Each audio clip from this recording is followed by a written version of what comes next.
Bismillahirrahmanirrahim. Assalamualaikum warahmatullahi wabarakatuh. Alhamdulillah, sesi keempat ya, masih di the beginning.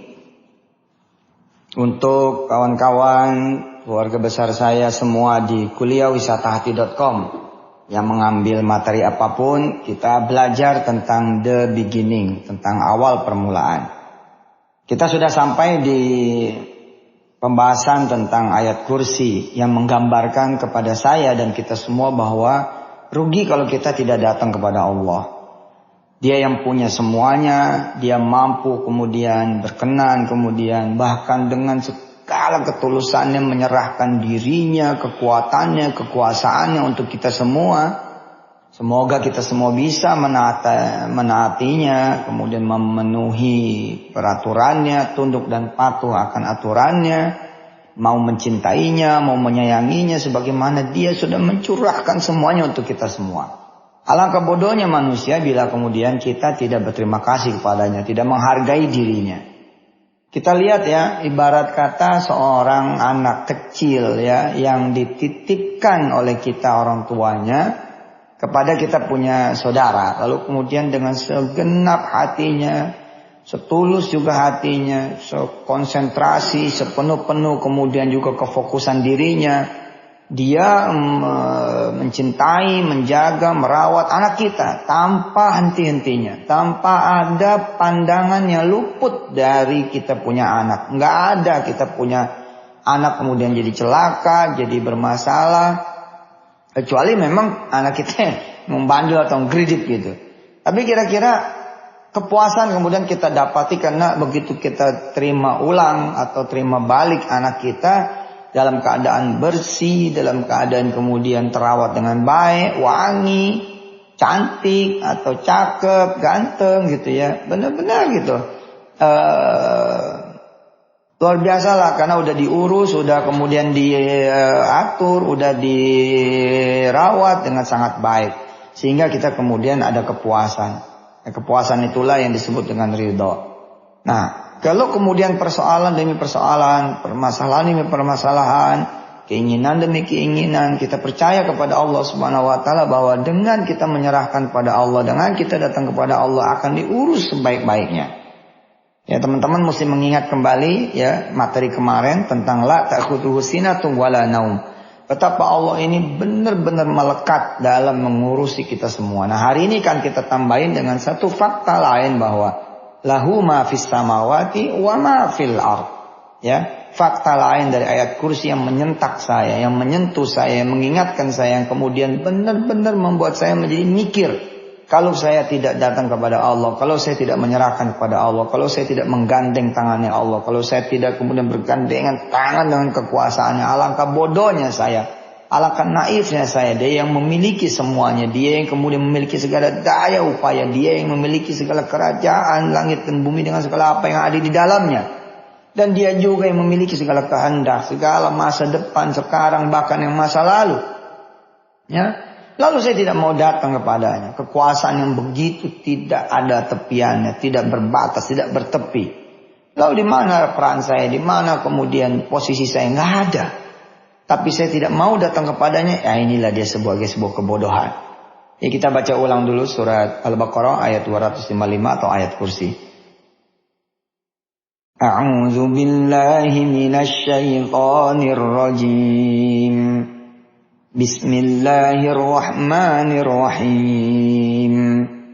Allahu la ilaha illa huwal hayyul qayyum. La ta'khudhuhu sinatun wa la nawm. Lahu ma fis samawati wa ma fil ard. Man dhal ladzi yashfa'u 'indahu إلا بإذنه يعلم ما بين أيديهم وما خلفهم ولا يحيطون بشيء من علمه إلا بما شاء وسع كرسيه السماوات والأرض ولا يؤوده حفظهما وهو العلي العظيم. Sekarang kita tambahin ya dengan kosakata baru dari ayat kursi yang kita pelajari pada hari ini. Kosakata baru buat kita tentu saja, bukan ayat yang baru tapi kosakata baru. Bisa jadi ini kosakata baru buat sebagian yang lain. Dan buat saya pun akan terus terasa baru, bahwa benar-benar kita punya iman mesti terus menerus disegarkan, bahwa lahu ma fis samawati wa ma fil ardh. Perhatikan coba kalimatnya. Lahu ma fis samawati wa ma fil ardh. Kenapa saya kok nggak insyaf gitu ya? Bahwa milik Allah lah segala apa yang ada di langit dan di bumi. Milik Allah gitu loh. Kita mau nyari kemana gitu loh. Yang punya itu dia gitu. Yang punya ini Allah gitu. Dan hebatnya kan luas sekali gitu loh. Harusnya kan juga luas hati kita jadinya nggak sempit. Luas pikiran kita juga nggak sempit. Luas sekali cara, jalan, metode, ya, pintu untuk kemudian kita bisa sampai kepada hajat kita. Ya saya senang memberi contoh karena tanpa contoh ini kita nggak ngerti gitu. Tanpa contoh ini kita nggak paham. Ada seseorang yang punya rumah kecil, kemarin kita contohin, kemudian dia punya tanah kosong. Ya, untuk dia bangun. Kalau dia tidak datang kepada Allah, dia tidak mendatangi Allah, dia tidak dekatin Allah, tidak mendekat pada Allah, tidak meminta tolong pada Allah, maka sempit. Sempit. Kalau ditanya gitu ya, bagaimana cara dia membangun dia punya tanah kosong itu menjadi apa yang dia mau bangun? Ruko kah, kontrakan kah, asrama kah? Sempit. Ya bawaannya nanti berhutang, bawaannya ke bank, bawaannya ke koperasi. Nggak luas gitu. Padahal cara itu luas. Cara itu luas gitu loh. Allah memiliki segala perangkat yang dibutuhkan oleh kita untuk kemudian kita ini bisa membangun tanah kosong itu. Tanpa modal, tanpa kemudian juga perlu ngutang. Tanpa membuat kita menjadi rusak, menjadi binasa. Hitungannya jadi benar, hitungannya jadi mulus, hitungannya jadi untung. Ya menyenangkan semua pihak. Tapi memang kita tidak punya kesabaran untuk mendatangi Allah. Kita tidak punya pengetahuan juga dalam mendatangi Allah. Akhirnya apa yang terjadi? Ya begitu-gitu aja gitu. Nggak ada kemudian ya, sesuatu yang menggelegar. Sesuatu yang kemudian membuat kita menjadi bebas. Ya dari belitan finansial. Masalah gitu. Masalah. Allah sudah menyatakan, kita langsung lanjut ya. Man dzalladzi yashfa'u 'indahu illa bi'izni. Allah sudah bilang, siapa sih yang bisa memberikan pertolongan? Siapa yang bisa bantu? Siapa yang bisa nolong? Siapa yang bisa mewujudkan? Ya, apa-apa yang menjadi keinginan kita, impian kita, hajat kita, cita-cita kita, maksud kita, tujuan kita, siapa yang bisa nolong kata Allah? Man dzalladzi yashfa'u 'indahu illa bi'izni. Kecuali memang segala sesuatu yang sudah diizinkan oleh Allah Subhanahu wa taala. Ya'lamu ma baina aydihim wa ma khalfahum. Allah Maha tahu. Allah tahu semua. Wala yuhituna bi syai'in min 'ilmihi illa bima syaa'. Enggak akan ada yang luput dari pengetahuannya Allah. Wasi'a kursiyyuhus samawati wal ard. Luas banget kekuasaan Allah itu. Benar-benar luas kekuasaan Allah itu. Beda dengan kita. Sempit, asli sempit. Bagaimana caranya masuk perguruan tinggi negeri? Sempit. Caranya ya paling gitu-gitu aja. Bagaimana caranya supaya kita bisa sembuh? Sempit. Bisa sehat? Sempit. Bisa kemudian bisa punya jodoh? Malah nggak ngerti, malah nggak tahu. Padahal bumi ini luas tapi kita nggak paham jodoh ada di mana. Bagaimana caranya kita punya anak? Nggak ngerti juga, nggak paham, nggak tahu. Bagaimana caranya kita bisa bekerja, bisa banyak uang, bisa lunas utang, bisa kemudian hidup nikmat, hidup enak, hidup bahagia, hidup selamat, benar-benar. Kalaupun kita bisa jawab, jawaban kita juga jawaban yang kita sendiri nggak tahu pasti gitu. Nggak ngerti gitu.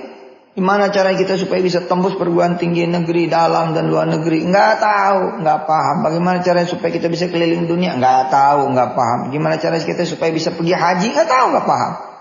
Kalaupun tahu, kalaupun paham, itu pun juga sebenarnya nggak tahu, nggak paham. Misalnya ya kalau rumah saya laku. Terus gimana cara supaya rumah laku? Nggak paham juga.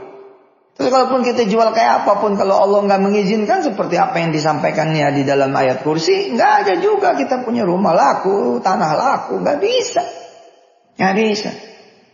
Jika segala puncak adalah puncak itu Allah, jika segala kemudian keputusan itu adalah Allah sesuai dengan ujung dari ayat kursi, wa huwal aliyyul azim, Wala ya'udu hifdzuhuma, enggak akan ada yang bisa mendahului Allah, menyelisih Allah, enggak ada yang bisa kemudian ngelawan Allah, enggak ada yang bisa kemudian mendahului Allah, enggak ada yang bisa nyalip Allah, enggak ada yang bisa kemudian nikung Allah. Wa huwal aliyul azim, dialah yang maha tinggi lagi maha agung. Kenapa kita tidak datang kepada dia? Kenapa tidak mendekat kepada dia? Itu pertanyaan yang kemudian terus aja menghunjam diri saya. Ya. Ayo sob, ya, datang kepada diri saya, masuk kepada pikiran saya. Ayo sob, datang pada Allah. Dia lo segala-galanya buatmu. Allah, la ilaha illahu. Allah segala-galanya bagimu sob. Gak ada lagi lo kecuali dia. Beneran deh. Al-Hayyu Al-Qayyum. Dia itu ada, dia itu hadir, dia itu berwujud, dia itu ada. Dia itu kuasa, dia itu besar, dia itu ada, dia itu berkenan, dia itu ada, dia itu mau, dia itu ada, dia itu bersedia, dia itu ada, dia memang untuk musuh. Allah, la ilaha illahu. Nggak mau datang sama dia, cuman dia loh yang bisa nolongin kamu. Kalau yang lain pun nolongin kamu itu semua atas izinnya. Al-Hayyu Al-Qayyum, dia itu ada sekali lagi dan hadir untukmu. La ta'khudhuhu sinatun wala naum. Kalau dia udah mau nolongin kamu, ditempelnya kamu itu betul-betul sampai kemudian benar-benar beres, benar-benar naik, benar-benar tercapai apa yang jadi hajat kamu. Lahu ma fis samawati wa ma fil ardh. Enggak diragukan kekuasaannya, kekayaannya, kekuatannya, kemampuannya, perbendaharaannya, rizkinya, karunianya, nikmatnya, miliknya.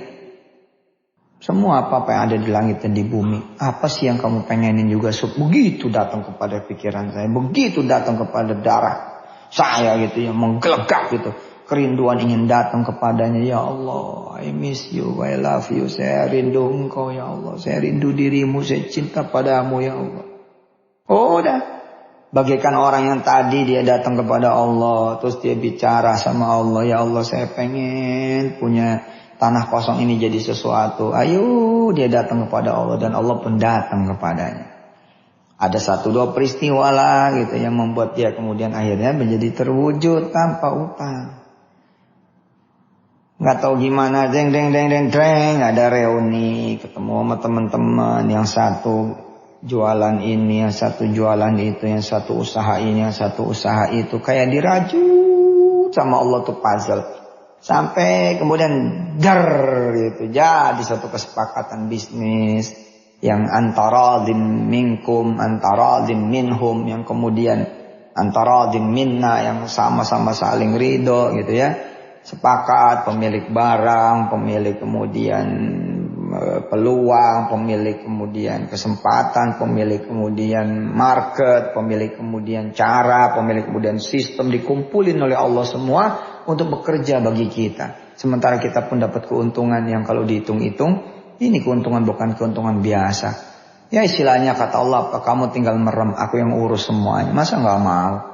Kamu tinggal merem, aku yang urus semuanya. Ya tentu akan ada pekerjaan kita yang dibagi oleh Allah, akan ada peran kita yang dibagi oleh Allah. Tapi sejatinya kita kayak merem. Semuanya diurus, diatur oleh Allah Subhanahu wa taala. Berdiri dah kemudian tuh properti di atas tanah kosong itu. Sementara kalau dipikir-pikir, apa sih yang dilakukan sama orang itu? Yang dilakukan sama orang itu cuma memenuhi aja apa yang Allah perintahin, disuruh sholat, itu doang. Nggak ada yang macam-macam, suruh ngaji, suruh zikir pagi, zikir sore, zikir pagi, zikir sore, supaya disuruh jangan ngerjain ini, jangan ngerjain itu, jangan nabrak ini, jangan nabrak itu, jangan melanggar ini, jangan melanggar. Ya nurut itu aja udah, nggak ada yang aneh-aneh.